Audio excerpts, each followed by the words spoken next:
Dana Calvi. I'm from Ohio, and I always appreciated that my grandparents were really generous in their communities. They're from Wisconsin, so they'd always be willing to help bail people out of snow and always invited people to their dinner table. I feel like their values of appreciating others and helping others are something that will always stick with me. I am Scott Lyon from Atlanta, Georgia, here in New York City. And I love my grandparents a lot and would encourage everybody to spend as much time as you can with them while you've got them. They taught me to work hard and anything's attainable. My name is Alvida and I'm from New York, but I was born in a small country called Lithuania. And I used to spend my summers with my grandparents and on the farm. So there was a lot of hay rides and horseback riding and also like berry picking and making jams with my mom. Now it's all coming back. That was really fun. So I think my mom still makes the best jams, and we learned that from my grandmother.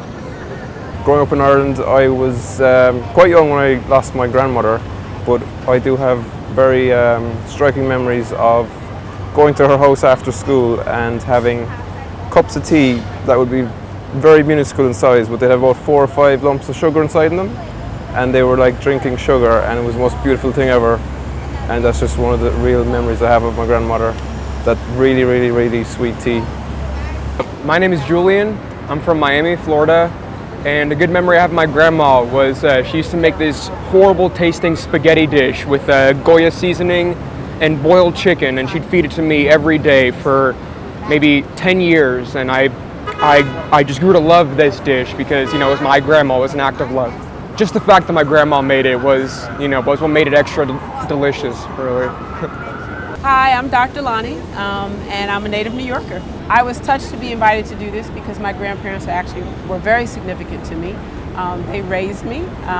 My parents were always part of the picture, but my grandparents were the ones who had primary responsibility. And I walk with them every single day. There's not a moment in my life that my actions are not inspired by what I do with them.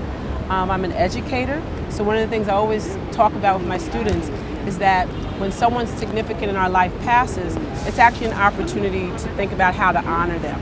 And the way I honor my grandparents every single day is how I live my life. So when I have a significant situation or something that I need to be accountable for, I'm not concerned about what my boss would say. I'm not even concerned as much about the divine or what spirit would say. I'm more concerned about, if I mess up, what is my grandmother going to do when I see her when I pass over?